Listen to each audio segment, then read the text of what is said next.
What's up, y'all? This is your host, AJ Webb, and this is the AWD podcast, where I mostly talk about ideas, points of interest related to photography and videography. If you wish to support, please follow this channel for more updates. I hope you love the show today.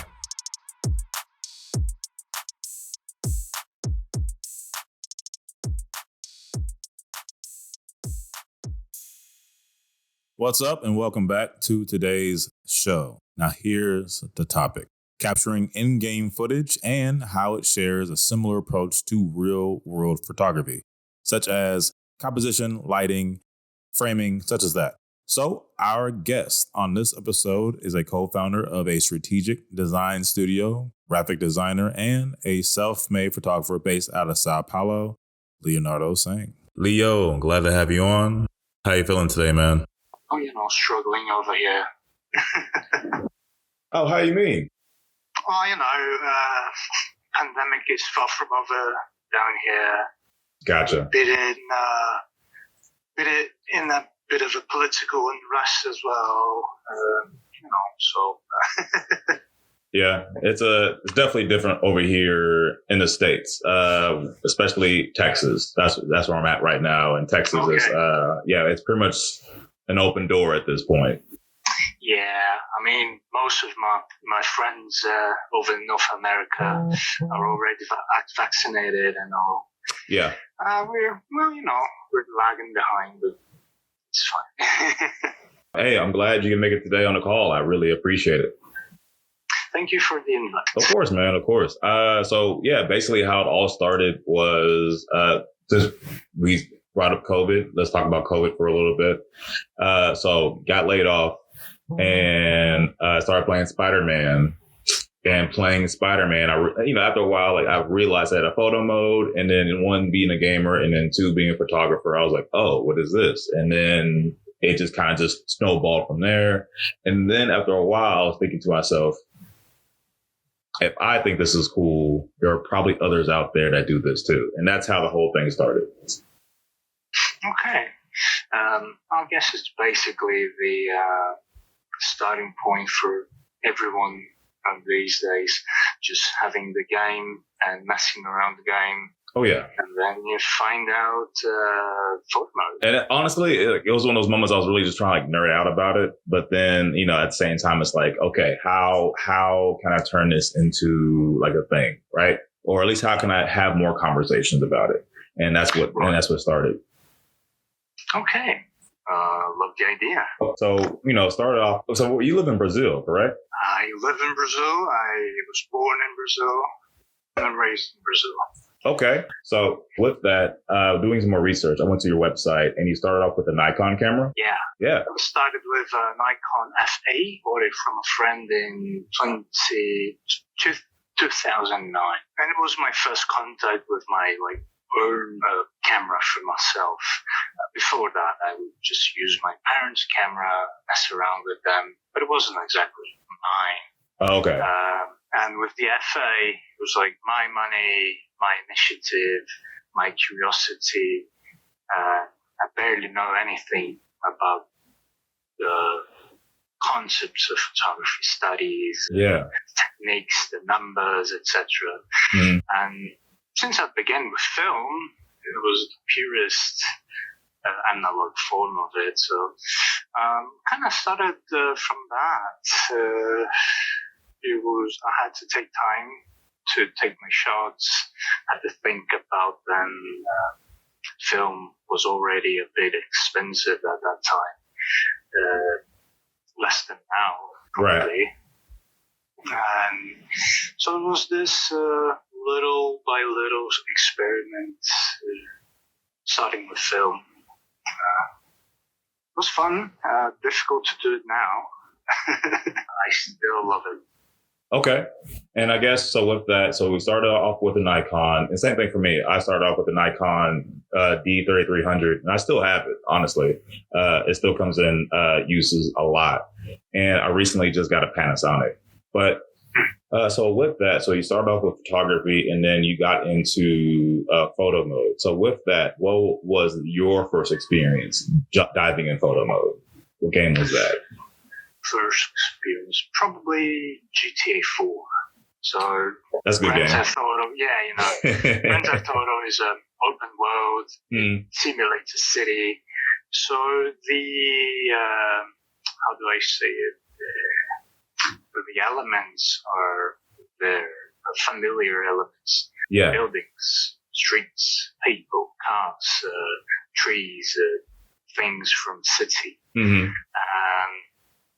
So I just tried out, what if I role play, let's say, being myself as a photographer or in GTA 4.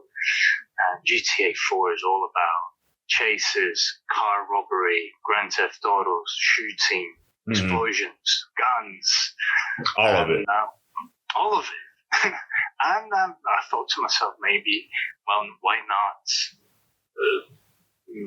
mundane activities like taking photos around Liberty City, just regular photos of the city itself, buildings, stores, corners. Yeah. People doing nothing, construction. Okay.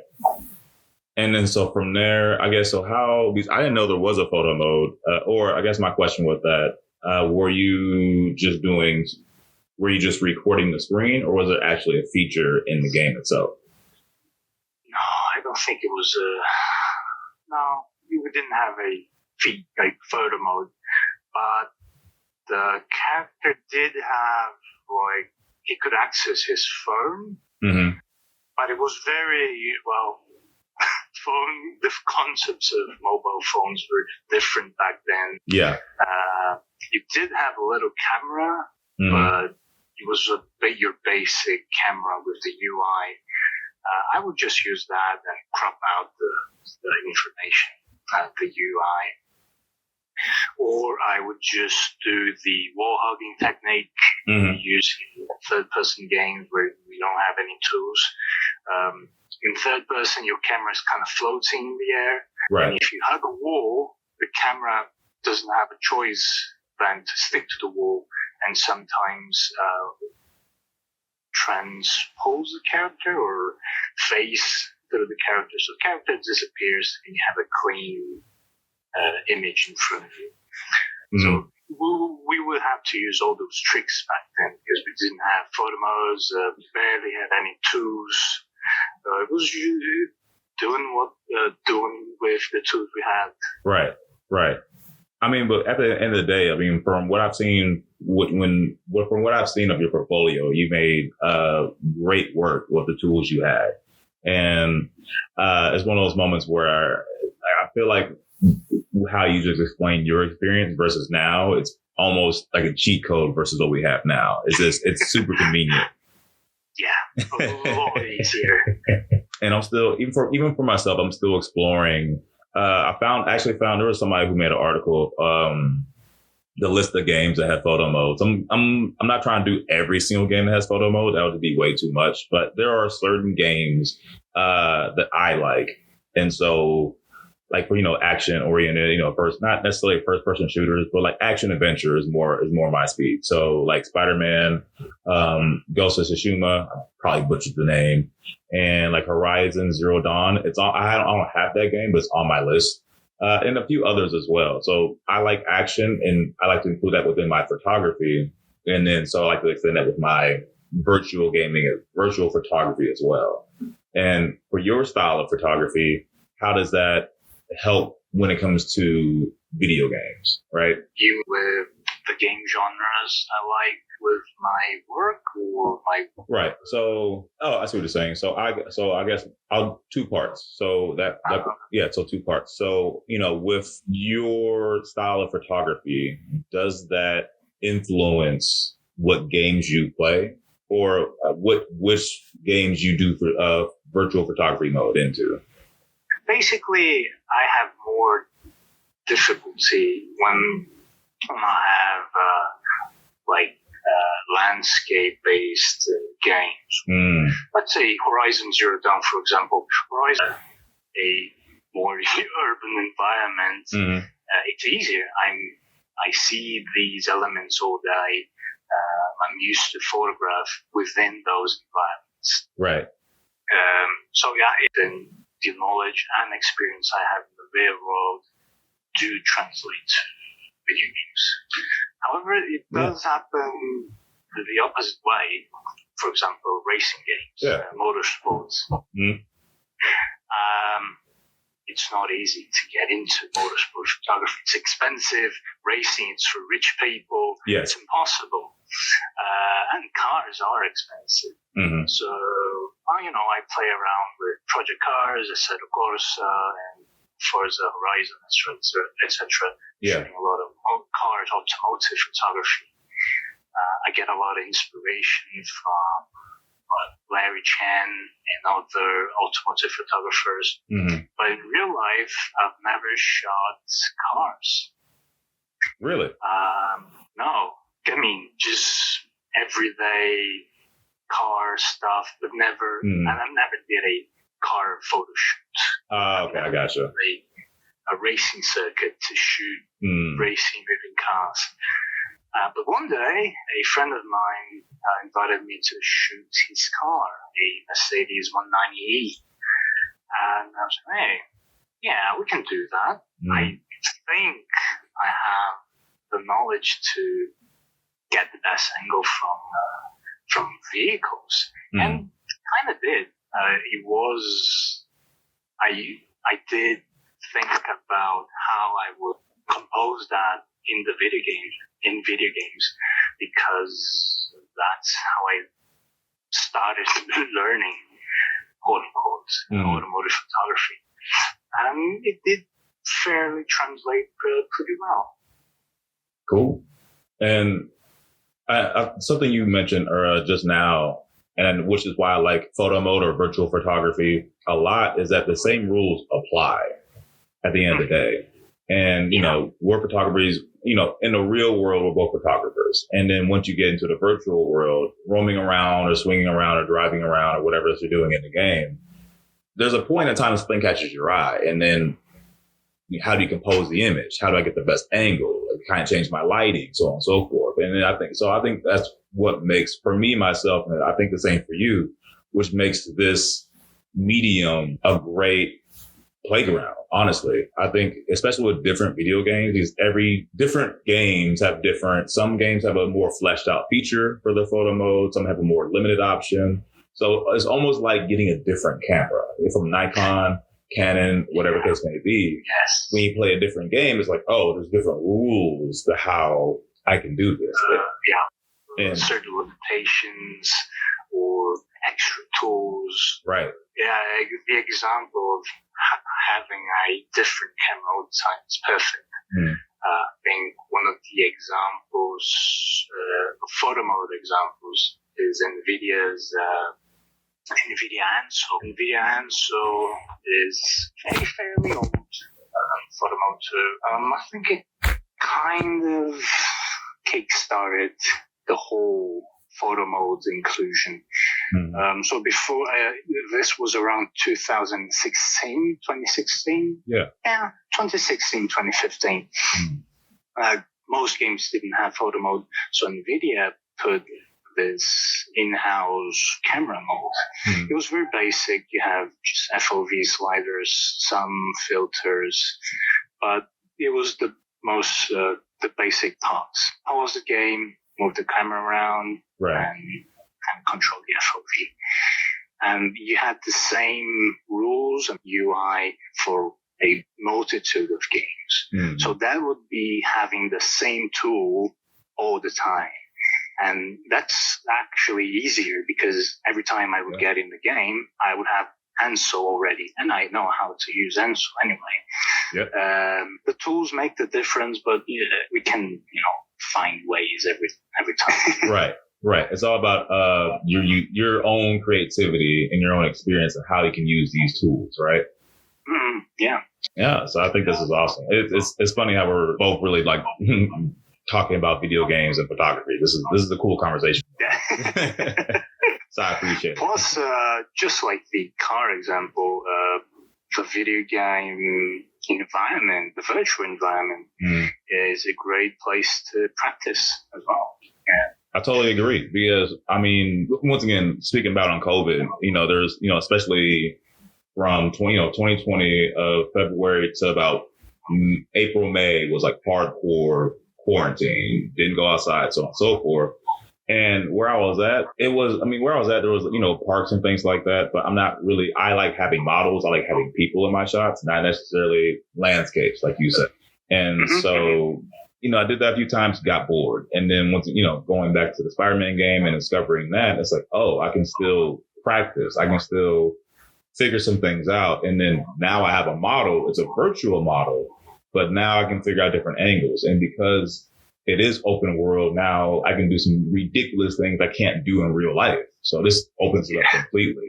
And maybe sometimes doing ridiculous things in video games inspires us to make, concessions in real life. But hey, maybe, okay, I can remove some of these elements, but the rest of it is completely possible. I guess involving COVID as well, I did some marketing jobs during the pandemic for brands involving screenshots. So I did for Havaianas, a flip-flop company here in Brazil. Okay. It was a marketing campaign with Fortnite. The brand partnered with Epic, and they made customized sandals, Fortnite illustrations, etc. And to promote the game, they invited a map creator to make this Havaianas island with a bunch of features, and they hired me to photograph the island and some of the characters. Wow. For the marketing campaign.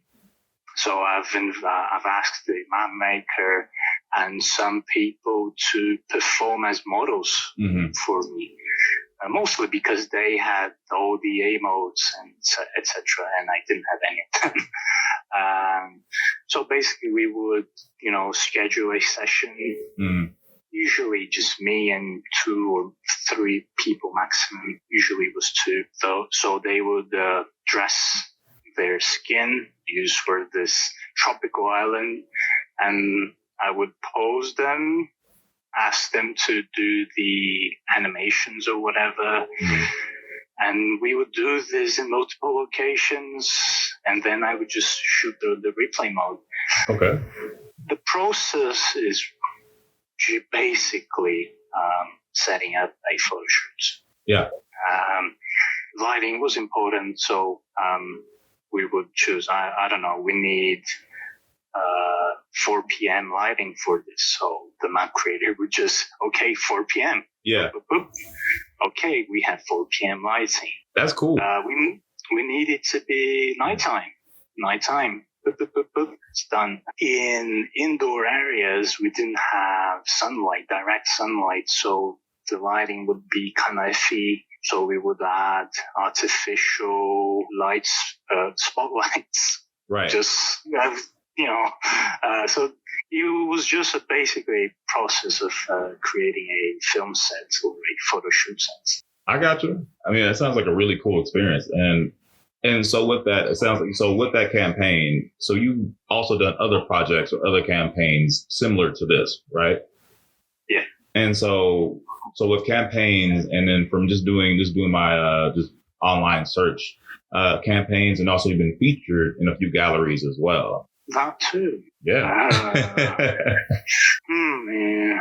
Okay, galleries. I did one. Well, anyway, there was one with Iron Rauk, LA. I think he's LA based, but the exhibition happened in LA. It was one of my smaller projects within BRP. It was backseating video games, which is just a project where I get, basically racing games, and I take photos from the quote unquote backseats. Even if it's a racing car and doesn't have backseats, I just place the camera back there as if I was just a passenger, watching the scenery, watching the trip, trying to not exactly taking away the excitement of racing games, competition, the aggressiveness, and all the racing stuff. I mean, I love racing, motorsport, and etc.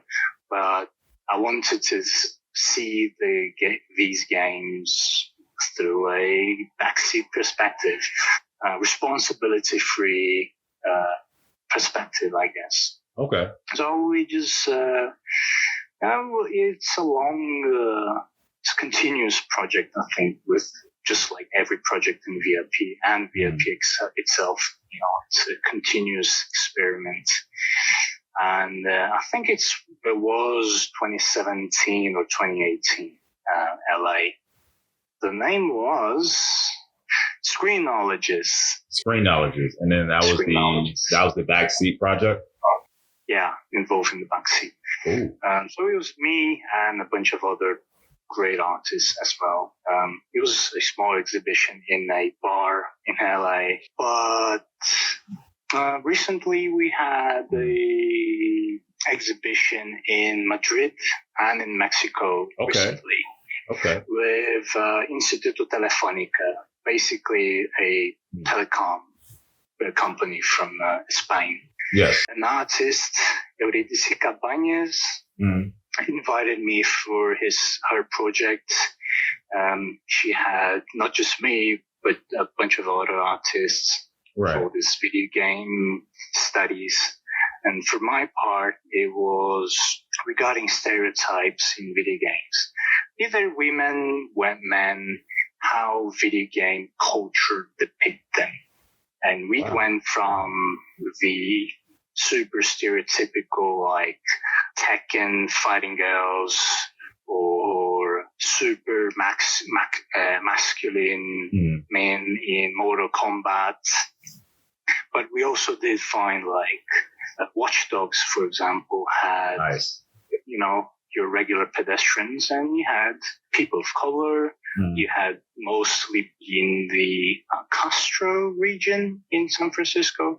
Right. So in in Watch Dogs 2, that region had a lot of LGBTQ people, NPCs represented. Okay, Watch Dogs does this differently. So it was this kind of study among a just wide range of video games, either through sexualization stereotypes or just cultural stereotypes, like video games who depict enemies as Arabs or Muslims, how they are dressed, how they are just designed, etc. Gotcha. So it was, I guess, a study around these areas. Okay, so that particular project was overall. Oh, correct me if I'm wrong. It seemed like that project was basically a deep dive in just character design overall. Yeah. Yeah, that's actually really interesting. I think I didn't know it went that far. I think I found the article you're talking about. I found it, but I think it's in Portuguese. I can't read Portuguese. So I look at some of the pictures, like this looks cool, but I have no idea what you're talking about. But thank you for sharing, for shedding light on that, because I had no idea that it went that far into like character design. We started this project 2 years ago, maybe. I don't remember. It was supposed to kind of bounce around Latin America in 2020, but stuff happened. A few things happened.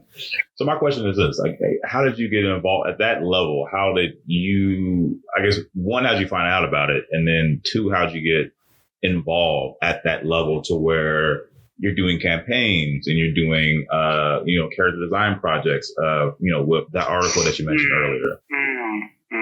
Well, I did start my career as a graphic designer. I've graduated in industrial design, but maybe 8 or 9 years in advertising, graphic design, art direction, film production, etc., etc.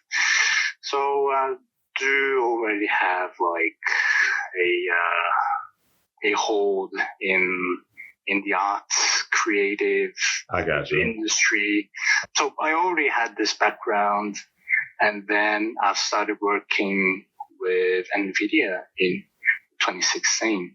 With the advent of NVIDIA, and so I kind of made friendship with NVIDIA. They even took me to PAX West in 2016 in Seattle. Nice. So okay, so your previous professional background, basically helped you out or allowed you to enter this new realm with this medium of VRP.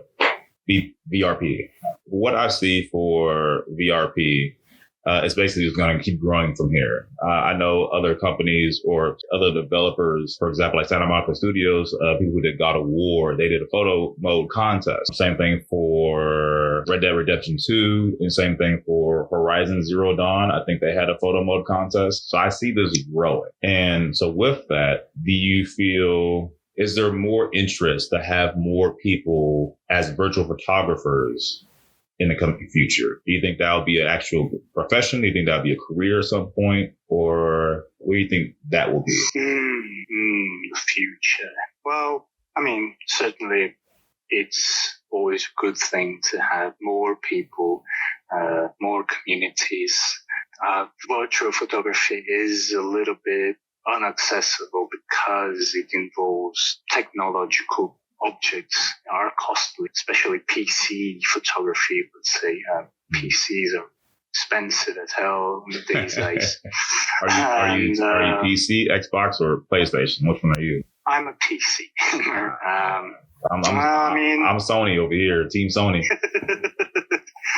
I did grow up in Nintendo as well, but I had no height.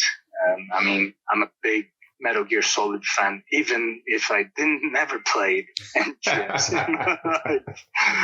But yeah, more people, more communities, the better.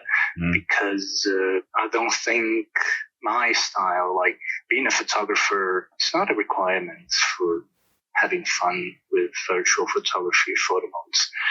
And I've seen people from different backgrounds creating stuff that I would never imagine or I would never think of because they mix computer shaders and wild computer graphic techniques. I don't know how to do it. Or illustrators that will find other elements to create new types of screenshot arts, etc. So right. The more knowledge we get, the better. I totally agree. I'm definitely looking forward to the future of what this is because, the way I look at it, I mean, everything's going virtual. Technology is where it's at. And then, in my mind, we have regular sports and we have esports. And esports is already taking over regular sports. And if that's the case with esports, it may be, it's just a educated guess maybe, but I would think that virtual photography is in that same lane. It may not be in high demand right now, or maybe not tomorrow, but I think given enough time, I think that's where it's going to come down to. I think it's maybe it's not the right time, but back in the day, I used since I worked with NVIDIA, I ended up getting into esports as well, mixing up video game photography, real life photography, and esports. And for one time, I did think, could I get like a replay match from CSGO and try to make a highlight video or highlight screenshots from that said match, as it would be. That'd be a cool idea. You would have an article with the post-match analysis, whatever, and then you would have, photos from that match. Right. But at the time, it wasn't really possible. The elements weren't really there. Plus, it was like CSGO didn't really have a lot of variation visually. Basically, the same character models versus the other character models all the time, every match. So it wouldn't make a difference. I was like, the concept is there, but I don't think we have the right elements. So during the pandemic, Riot Brazil, they continued the national championship, the National League of Legends championship. It was online, etc. And their photographer couldn't photograph the matches because it was all online. Yeah. So Riot kind of tried to get the replays from the match and use it exactly as I mentioned, using the shots. I think he had a third-party tool to hack the camera, as far as I understand. Right. But it was basically a bunch of screenshots from the match. It was more interesting because League of Legends has a bunch of skins, so you have more variety. Each pro player wears a certain skin, etc. Okay. So it was easier for this connection. The highlights made more sense. Oh, there was that incredible kill using X character. Right. You could see, oh, it was this character, and this player uses this skin. Okay. So it kind of made more sense. But still, it was kind of rough on the edges, mostly because it's League of Legends, and to get the same emotion, you had to get real close, and then the details would be kind of blurry. I got you. And most, yeah. It is not. But the idea is growing. I don't know where it will go. It's there. It's definitely there. And then, so even with League of Legends, like even going back to what you said earlier, they try to at least have somebody document the tournament. And so, I just think the next few years, this will be very interesting because now it's becoming more of a higher demand. For example, like Ghost of Tsushima, basically their photo mode was inspired by Spider-Man's photo mode. I haven't played all of them. There's a whole bunch of games out there, but from the ones I've played so far, Spider-Man is most robust out there. Like it almost, yes. Have you messed around with it a little bit? I've just heard of all the stuff, and obviously I've seen the results. Yo, it's wild. How is this lighting here? This is impossible. Oh, it's because of the photo mode. Oh, right. Yeah. And so earlier you're talking about that previous campaign to where like somebody had to go in and like do spotlights. You can actually do that yourself in the game. And I'm about to get real nerdy here. You can actually do a 3-point light setup. And right, you can do a 3-point light setup, and not the first Spider-Man, but the second one, Miles Morales. The first one, like the first photo mode is great, but then the second one it's the same thing. They just added the lights, and so you can move the sun, you can take away the sun, you can add a 3-point light system, you can actually adjust the colors, adjust the intensity, how close it is, how far it is. It is ridiculous. Like it completely changes your shot. So there's that. If you haven't touched on it, I highly encourage you to do it. If you have to borrow or steal the game, do it. I highly recommend you check it out. I'll give it a try. I did also heard a lot of good stuff from Ghost of Tsushima as well. It is. You had like specific color saturation and stuff. All right. Oh yeah, they have different colors. They have different themes because it is a samurai video game. There's a lot of samurai elements. So like the old school, like film grain, black and white. They have that as well. They have black and red for like once again like old style like 50s, 60s samurai movies. I think there's also the part where when the game has a photo mode, the photo mode is also part of the game in a way. So the developers actively make the photo mode kind of match, like just like you mentioned about Ghost of Tsushima. It has those takes inspiration from old samurai movies, so the photo mode also tries to enhance that vibe. Yes. Yes. And the same kind of happens on the counterproductive way, and when sometimes developers are not like confident enough on their I don't know, maybe their work or something, in conflict, but a lot of cameras are very restricted because they're afraid of showing if the camera goes too high, you're gonna see the background low poly stuff or whatever. Oh, if you go too far, you're gonna see imperfections in low resolution textures that you're not supposed to see. And I mean, for us, I never thought about seasoned screenshotters, we're not like, it's fine. I mean, we know they are kind of like compromises you make to make a game stable, and it's normal. So we're always like, hey, don't worry about it. Just give us all the tools. Give us everything. Yeah. Okay, man. Thank you. And so with that, game-wise, what's your favorite game to do virtual photography? I guess just like the example of holding different cameras, different games is like being in different worlds, I guess. Very true. Battlefield 1 was a very interesting experience. I think it was the first game that really got World War One in a very believable or well-designed World War One environments. And World War One was this kind of period when cameras weren't very mobile. Mm. I kind of wanted to make this action shots in World War One, things that we didn't have in real life, despite being so close to us, Yeah. Maybe, 100 years or so.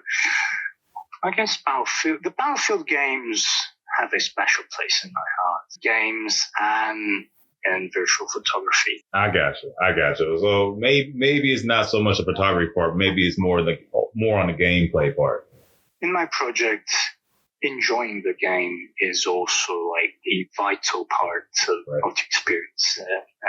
I mean, my production will be better if I'm happier. Right. If I'm enjoying myself.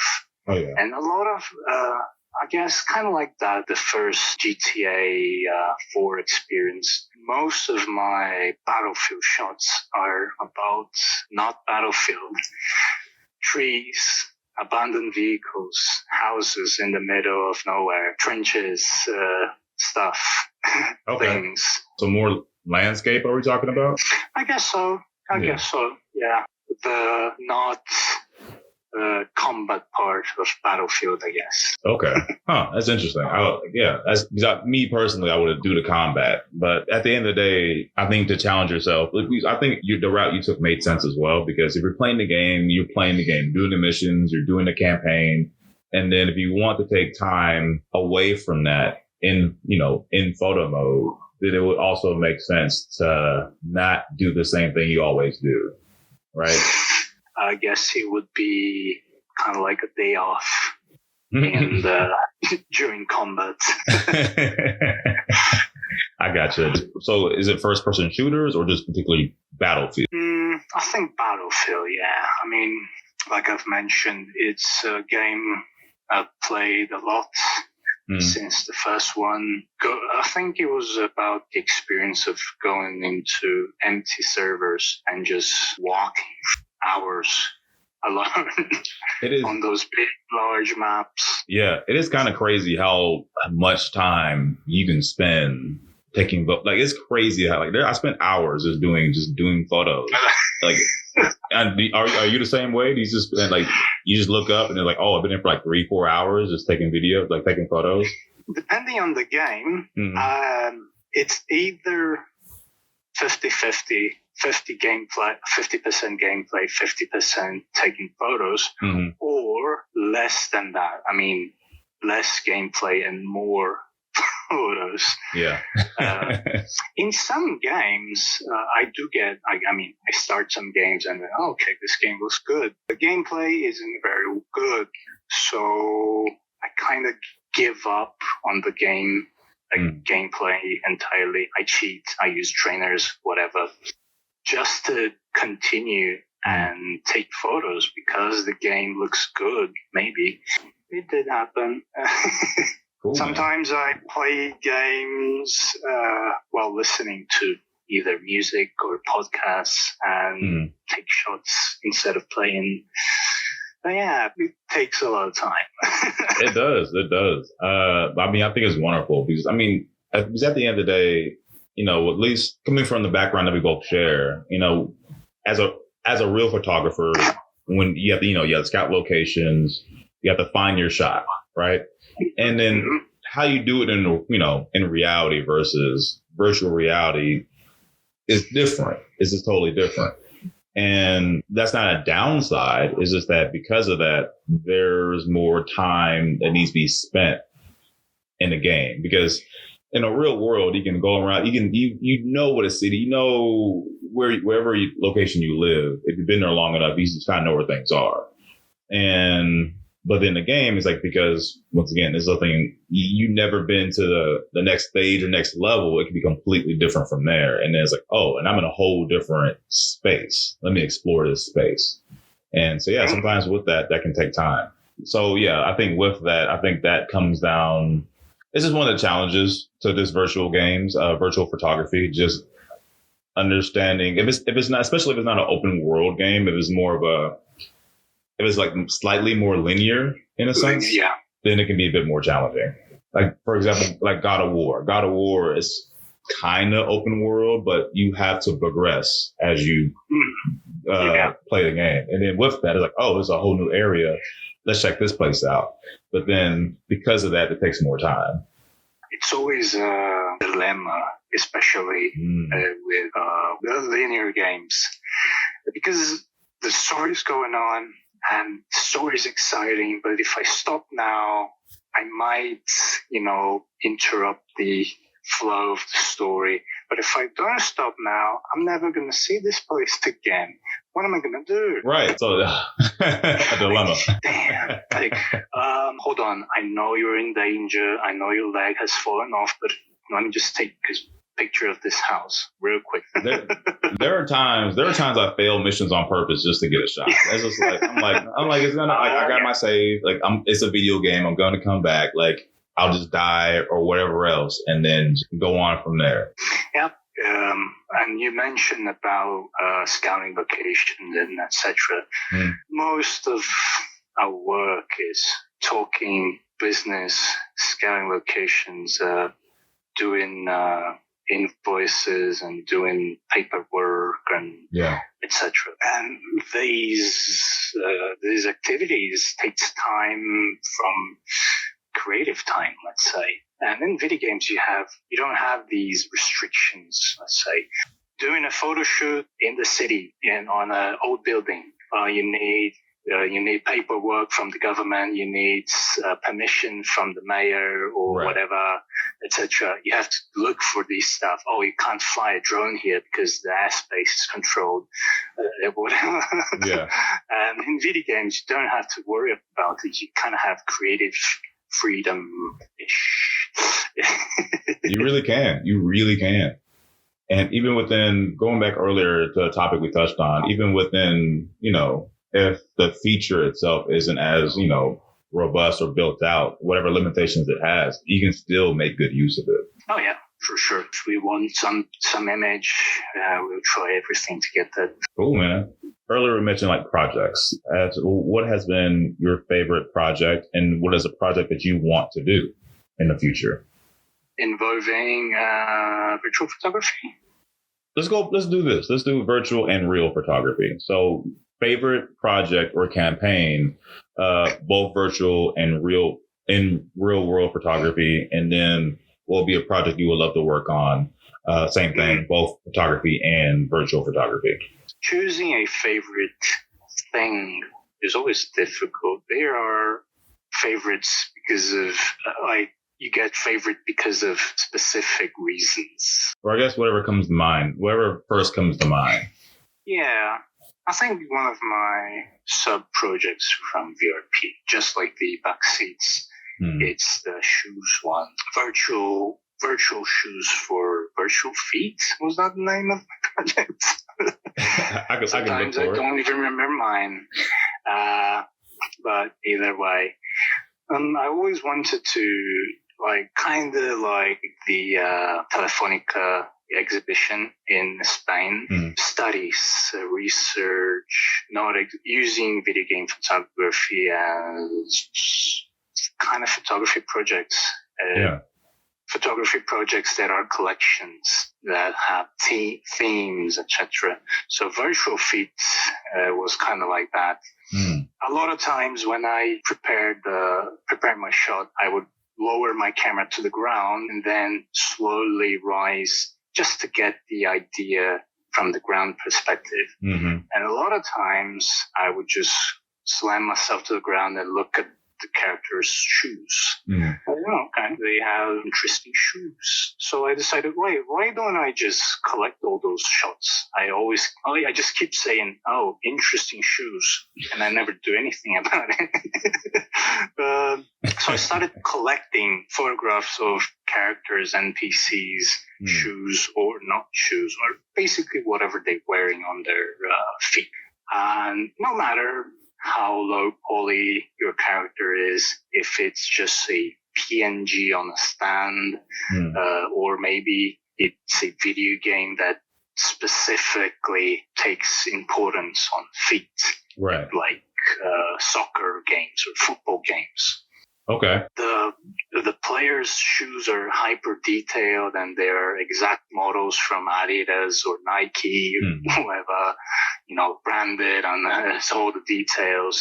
But sometimes you have a racing game with a bunch of people on the stands and they're just JPEGs, but they also wear shoes. You have a range then, basically. Yeah. Big study of looking at shoes. I think some recent Twitters kind of have this idea. Low poly foods in video games. What was that one about the dog? Can you pet the dog? And one of my big inspirations for this project was Jess Morrison's. Might have butchered his name, but Jess Morissette. Oh, jeez. Okay, I'm gonna have to. It's okay. I won't tell him. Jess, he has a project about vending machines in video games. Vending machines. Yeah, so he would collect vending machines represented in video game, all sorts of games. That's pretty niche. I didn't know. Yeah, we went from shoes to vending machines. Yeah, this is very. Yeah, he has this soda machine project where he would collect all sorts of vending machines from multiple games from multiple years, and he would have collaborate with other people if he didn't have the game or he didn't have access to the game. Wow. Someone say, hey, anyone has this game and can take a photo of this soda machine for me? So this kind of collectible studies, I guess.